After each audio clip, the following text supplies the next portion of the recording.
não parar, não precipitar e não retroceder. Então dizer para esse cara, sabe quando nós vamos parar? Nunca, nunca na sua porca vida, né?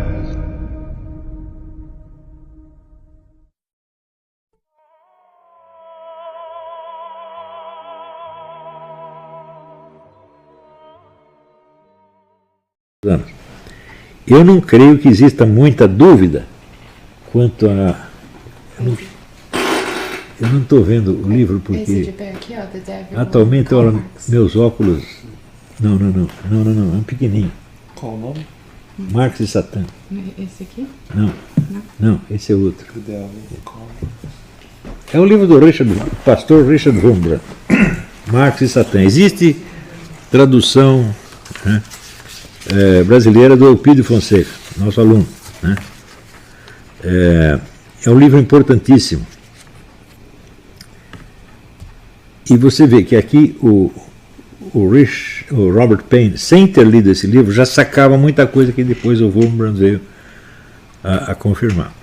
Wurmbrand teve a sua atenção atraída para este assunto, porque no campo de concentração comunista que ele ficou na Romênia, ele viu que o maior esforço dos caras era para tirar a fé religiosa dos prisioneiros. Mais do que qualquer outra coisa, nem falava de capitalismo, nem nada. Nem passava doutrina comunista, só passava doutrina ateística o tempo todo. E se o cara não cedia, ele submeteu a torturas horríveis. Entre as quais o seguinte: você pega o cara de uma religião e pega o cara da outra, e tortura o cara da outra na frente do cara da primeira religião. Por exemplo, você pega um padre católico e ali você pega um rabino, e você vai arrancando os dentes do rabino um por um sem anestesia. E o rabino gritando, e você vai ver até onde você aguenta. É mais fácil você suportar uma tortura feita no seu corpo do que feita no corpo do outro. Ele assistiu a essas coisas durante 16 anos, depois ele foi examinado para a comissão médica da ONU. Foi em público, mostraram as costas dele, as marcas, tudo. Não tem como duvidar. Richard Wurmbrand esteve no Brasil durante a presidência do Ernesto Geisel, porque o Ernesto Geisel pertencia à mesma igreja dele. E um dia ele levou o cara lá para fazer umas conferências do Brasil, ele fez.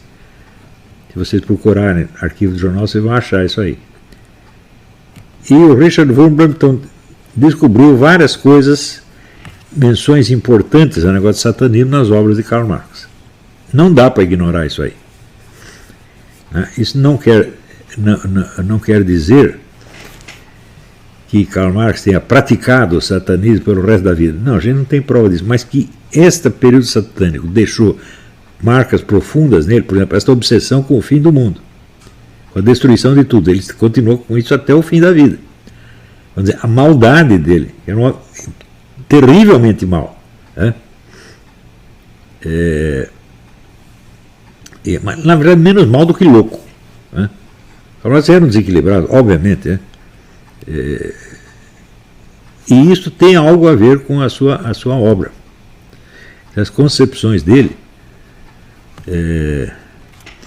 por exemplo, a própria concepção, vamos dizer, da luta de classes. Aliás, essa é uma das coisas que eu gostaria de levantar também a respeito do Carinha, porque eu disse ali que Karl Marx desenvolveu a teoria da luta de classes com base em Hegel. E daí o cara né? Muito antes de Karl Marx já tinha muita gente falando de luta de classe, Karl Marx se baseou neles e falou: não, peraí. Karl Marx de fato não foi o primeiro a falar de luta de classe, é óbvio, né? Mas ele foi o primeiro a enfocá-la com ângulo hegeliano, usando a dialética do Hegel como estrutura da luta de classe. Isso ele foi o primeiro, e esta é a única originalidade dele, ele não fez mais nada além disso. Se você negar que Karl Marx fez isso, quer dizer que você não leu Karl Marx. Não é?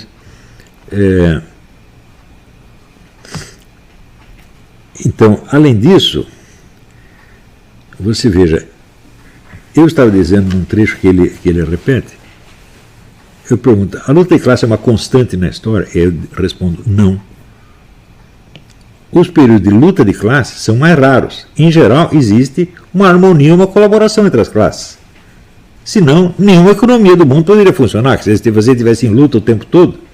Mas aí é que está a sutileza do Karl Marx. Os períodos de harmonia e de colaboração, ele também considera período de luta de classe. Ou seja, a verdade do processo só aparece quando explode a luta de classe. Fora disso, a verdade está escondida.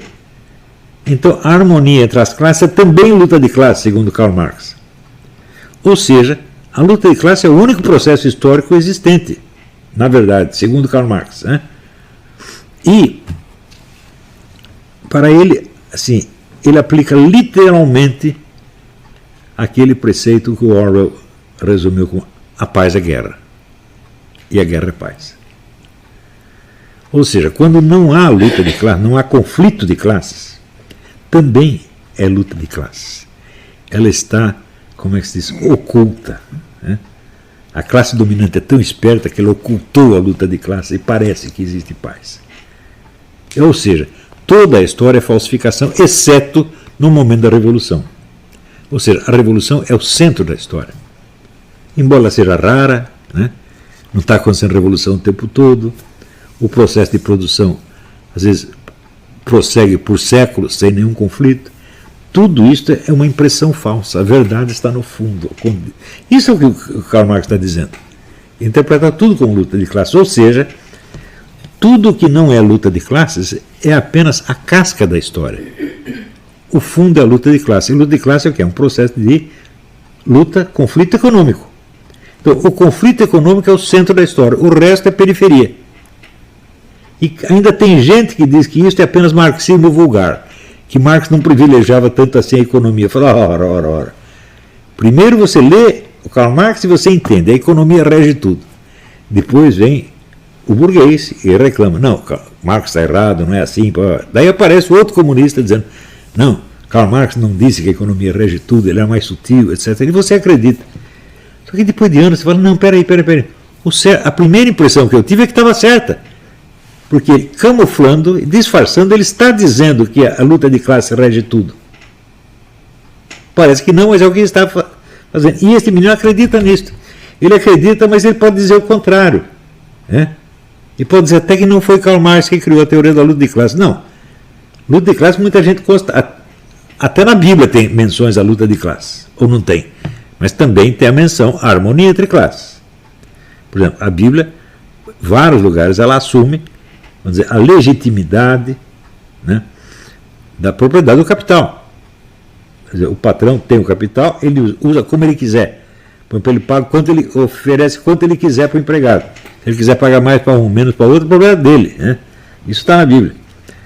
Então, aí surge um pequeno sinalzinho de luta de classe. 2 ou 3 reclamam. Este é o momento decisivo segundo Karl Marx. O resto é tudo só aparência. Então Karl Marx é um economicista, sim, embora os intelectuais comunistas tenham conseguido camuflar isso direitinho. Ou seja, é tudo uma palhaçada.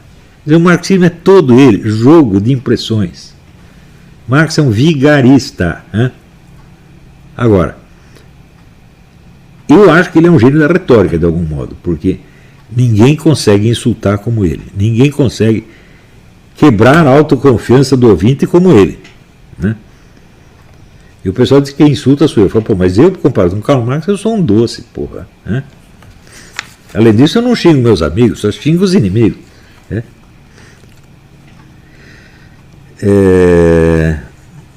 Xinga nem a Mel. Xinga nem a Mel. Eu não xingo nem a Mel, né? Nem quando ela mija dentro em casa, pô. Né? Igor Mota, existiu alguém tão eloquente quanto Karl Marx antes ou depois dele? Ah, existiu. Mas, por exemplo, se você ler Leon Bloch também sabia ofender como ninguém. Né? Como ninguém. Só que é o seguinte, Leon Bloch era um cristão, ele acreditava no Senhor, ele praticava as virtudes evangélicas, etc, e ele só xingava mesmo quem merecia. Agora, o Karl Marx não. Ele xingou todos os amigos dele, todos os amigos que o ajudavam. Né? Como é possível um treco desse?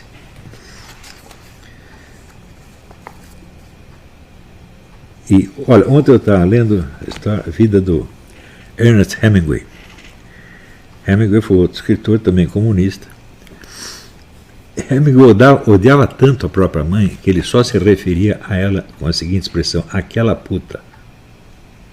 Até o fim da vida. Eu sempre achei que o Hemingway não batia bem dos pinos. Agora tenho certeza. Aliás, eu vou ser sincero, eu acho o livro dele uma porcaria.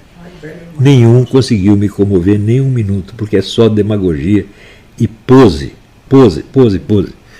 Sofrimento fingido, bondade fingida, tudo fingido. Agora, escritor americano é o Faulkner. Não perca tempo com o Hemingway. Vai logo num gênio, não fica nesse Zé Mané aí, puxa saco de comunista. Né? Rafael de Jesus. O senhor chegou a ver o filme O Jovem Karl Marx, Raul Peck, caso 5? Não vi ainda. Herkenhoff. Marx tem envolvimento com o ocultismo? É isso ou é um mito? Não é um mito, isso está muito bem documentado. Né? Tem poemas dele, no início, que são assim, satanismo puro. Né? Você tem não só poemas avulsos, mas tem uma peça, uma tragédia inteira, né? Chamada Ulanem, que é uma celebração do satanismo. Túlio Sampaio. Boa noite. Na União Soviética o poder era mesmo exercido pelo partido ou pela KGB? O partido não mandava nada, a KGB mandava em tudo. Né? O partido, o parlamento soviético não podia saber sequer o orçamento da KGB. O dinheiro ia todo para a KGB primeiro, o que sobrava ficava por orçamento nacional. Outra coisa, por acaso a China tem um serviço secreto comparado à KGB, FSB? Tem. Quase não ouço falar de serviço secreto chinês. Pois é, você vê a burrice até onde vai. Né?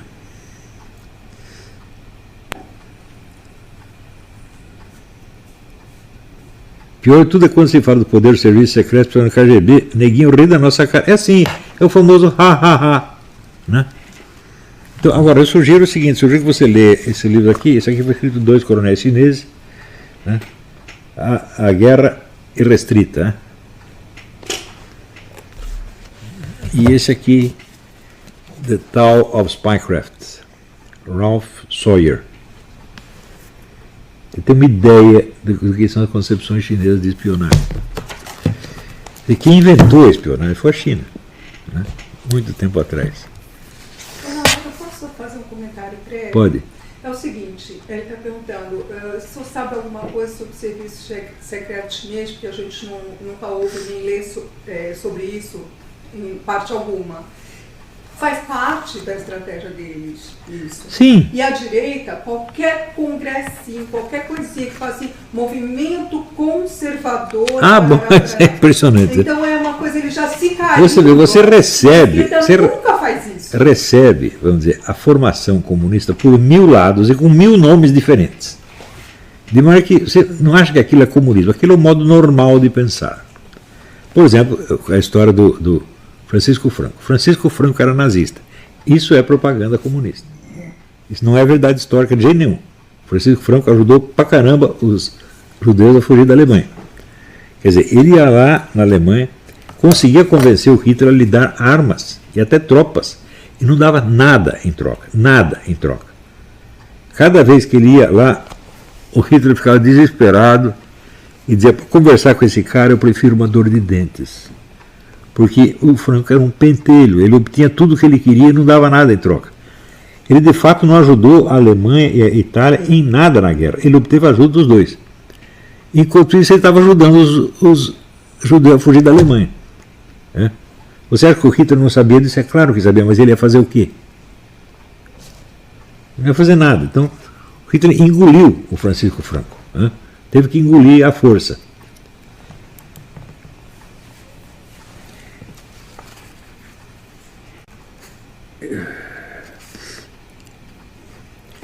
Professor, para cumprir a missão de derrubar... Aqui, Rondon pergunta. Para cumprir a missão de derrubar o segundo escalão esquerdista, devem estar matriculados, fazer parte do corpo docente da universidade? Não teria não.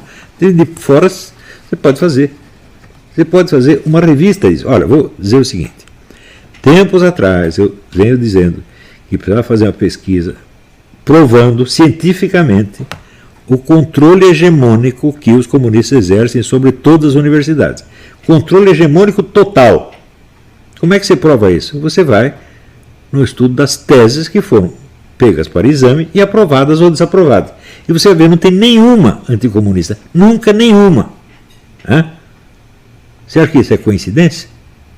Então, eu pedi, tem um amigo meu que financiou uma pesquisa sobre isso. Pois a pesquisa não saiu até hoje, meu Deus do céu. Os caras não entendem, não sabem o que é o timing. Isso, fazer essa pesquisa é muito mais importante do que eleger o presidente da República. Se você fizesse isso e derrubasse a autoridade intelectual dos comunistas nas universidades, o presidente poderia governar. Do jeito que está agora, ele não pode. Porque os intelectuais comunistas exercem autoridade sobre generais do exército. Digo aqui, os generais se ajoelham perante essa gente. Vocês não viram aquela cartinha que fizeram a meu respeito? Que dizem que foi do Vilas Boas, eu não acredito, alguém fez aquilo, botou no nome dele. Que diz que não, ele fica estimulando a luta contra a ideologia em vez de promover a União Nacional. União Nacional contra os que destruíram o país. Quer dizer, como é que você vai salvar o país se unindo com aqueles que estão contra ele? Quer dizer, um general diz isto. O que esse cara entende de estratégia? Bosta nenhuma, esse cara não entende a estratégia de um joguinho de bola de gude. Senão não escreveria uma coisa dessa. Os intelectuais comunistas são mais inteligentes, mais espertos do que os generais. Isso eu garanto que eu já convivi com os dois. Você pega lá o Quartinho de Moraes, o Quartinho de Moraes dá de 10-0 em qualquer general. Não é nenhum gênio, mas... Veja, outra coisa. Nós estamos falando aqui que o Kojève é da KGB, Eu há anos digo o seguinte, o padre Henrique de Lima Vaz quase com certeza era homem da KGB. Porque ele nunca pertenceu a nenhuma organização de esquerda e ele criou toda a esquerda nacional. Isso não é para qualquer um fazer. Segundo, ele era um cara altissimamente competente em filosofia. Um homem de uma cultura imensa. E com capacidade filosófica. Eu conhecia a técnica filosófica. Isso aí não tem no partido, isso aí não tem na AP, isso aí não tem no PT, isso só tem na KGB, porra. Alguém foi estudar para saber se o padre estava lá? Não, até hoje ninguém quis saber. Isto é mais importante do que eleger um presidente da República. Quer dizer, o cara que tem, vamos dizer, essa ilusão, esse fascínio pela política eleitoral já mostra que ele não sabe o que é política, porque eleição não é política. Meu filho, de quanto tempo tem eleição? 4 em 4 anos, Você acha que é isso que decide a política? Primeiro, quem escolhe os candidatos? Você só pode votar em quem é candidato. Quer dizer, quando você vai votar, os candidatos já estão escolhidos. Quem escolheu? Quem tem o poder de fazer isso. São pessoas das quais você nunca ouviu falar. Ivan Capdeville Júnior. Por que o professor dedica tanto tempo para responder a pessoas consideradas despreparadas? Não os considera despreparados, considera ou burros ou bandidos. E esses caras são tantos que é absolutamente preciso desmascará-los. É o que eu estou falando. Por que eu faço isso? É sim, porque vocês não fazem. Todo pessoal que se diz conservador, ninguém se dedica a fazer isso. Eles querem eleger vereadores, temos que cuidar da próxima eleição. Esquece a eleição, porra. O poder político não está nos cargos eletivos, meu Deus do céu. Poder é o seguinte, quantas pessoas te obedecem? A classe universitária inteira obedece aos comunistas. E a classe universitária, passados 10 anos, ela é a nova classe política. Então, quando você vai mexer na política eleitoral, você está mexendo no efeito do efeito do efeito do efeito. A causa ficou lá para trás e você nem viu. Agora, não adianta falar isso, porque as pessoas estão tão viciadas. Estão viciadas nisso também porque a mídia popular só trata disso. No Globo, na Folha, só trata disso. E o pessoal continua acreditando em Globo e Folha, meu Deus do céu. Outro dia eu recebi um telefonema de um amigo meu, um homem cultíssimo. A visão que ele tinha do Joe Biden é a visão que aparece no New York Times. Porque não vai pesquisar por si próprio. Assim não vai, gente. Nós temos, veja, esse negócio de luta cultural é a coisa mais séria que tem. O resto é fichinha.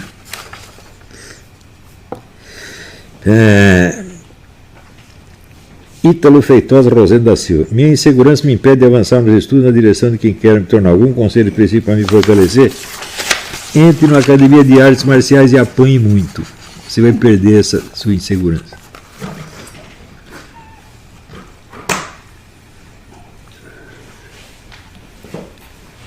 Bruno Henrique. Qual o melhor meio para adquirir o referente uma questão filosófica ou qualquer outra questão? Imaginação, filho. Experiência vivida e imaginação. Quer dizer, você precisa poder visualizar, sentir a presença do referente. O referente não é um conceito. Você não precisa, o referente não é uma definição. Ele é uma coisa, um ente real. Um ente real, como é que você faz para perceber um ente real? Ou você está vendo ele com os olhos da cara, ou você está imaginando, não tem outro jeito.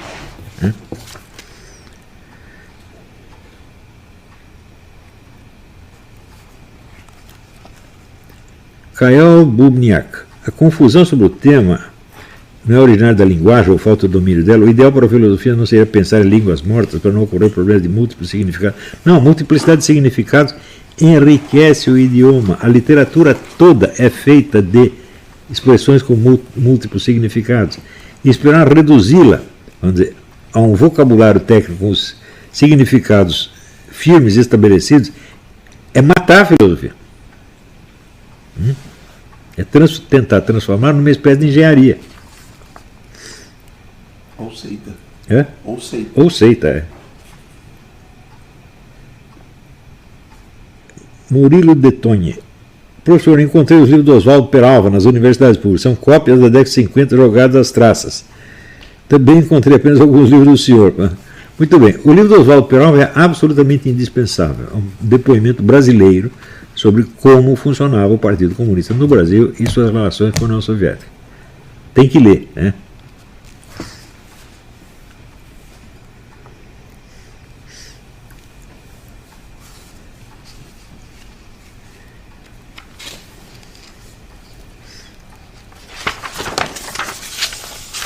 Bom, eu acho que por hoje eu vou parar por aqui, né? Já foi coisa demais.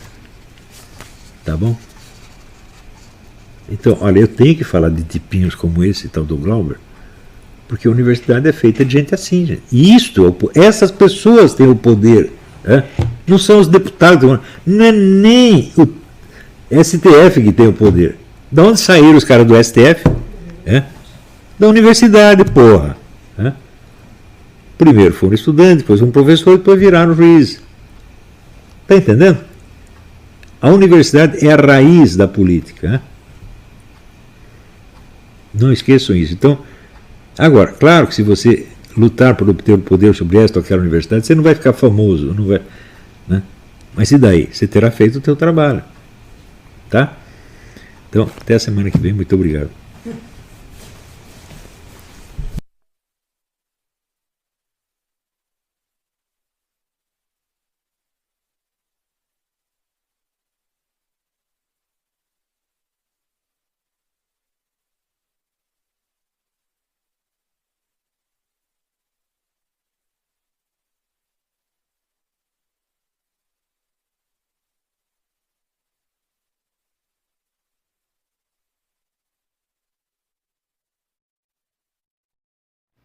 Apoie nosso canal e ajude a gente a crescer, ajude a gente a ficar mais forte. Contamos com vocês. Obrigado a todos.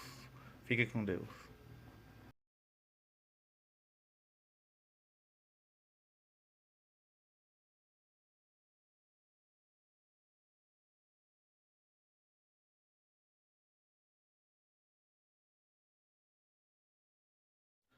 Olavo tinha e sempre continuará tendo razão. Apoiem o canal e ajude a gente a continuar aqui no YouTube e nas outras plataformas. Obrigado, fique com Deus.